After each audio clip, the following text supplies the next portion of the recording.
देश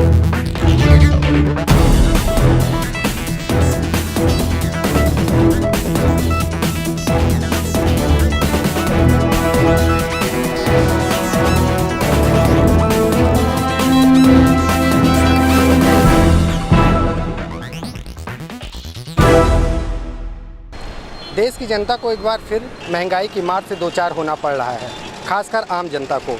चाहे हम बात करें रसोई गैस की, प्लेटफॉर्म टिकट की, होटल रेस्टोरेंट में खाने की। आइए आम जनता से ही जानते हैं उनके लिए अच्छे दिन के मायने क्या हैं। लोग नेता जब तक चुनाव नहीं होते हैं तब तक बड़े बड़े वादे करते हैं, और जो चुनाव जीत लेते हैं उसको सारे वादे अधूरे रह जाते हैं। तो बस हमको ये कहना है कि मतलब वादे करवाना आसान है ताकि उनके चुनाव जीत लें।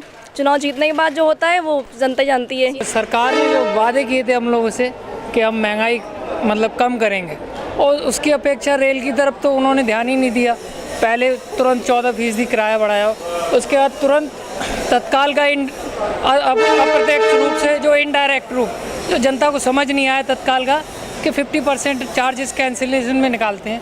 और जैसे अभी फिर रेलवे पे बोलते हैं सफाई पे ध्यान देना है, इस चीज़ पे ध्यान देना है, लेकिन ये चीज़ें हो नहीं रही हैं। वो इस बारे में चाहे केंद्र सरकार हो चाहे राज्य सरकार हो, कोई कुछ नहीं सोचता है रेल के बारे में। ये पब्लिक के लिए अच्छा नहीं है क्योंकि पैसा बढ़ा दिया गया है 5 रुपये और 10 रुपये प्लेटफॉर्म टिकट, इतने में तो आदमी पैसेंजर से अपने घर तक जा सकता है, तो ये गलत है। भाई रसोई गैस वगैरह तो यूज़ होती ही नहीं, उधर बिजली भी महंगी हो रही है, तो इससे बहुत बुरा असर पड़ रहा है। मतलब इसी चीज़ गिविंग है भैया।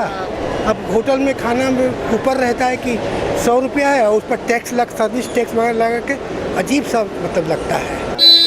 महंगाई बढ़ गई है, घर का और जो है आपका सारा जो है निज़ाम धर्म भरम हो जाएगा, प्रॉब्लम क्रिएट हो जाएंगी।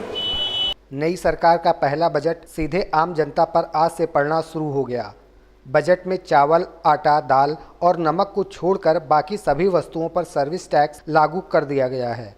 सीएनजी के तौर पर थोड़ी राहत देने की कोशिश जरूर हुई है, पर क्या इस बजट से आम जनता की परेशानियां कम होंगी?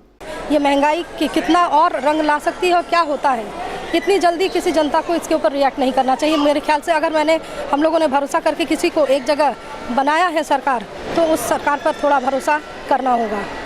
कैमरामैन अमित के साथ संतोष श्रीवास्तव, तहलका न्यूज़, लखनऊ।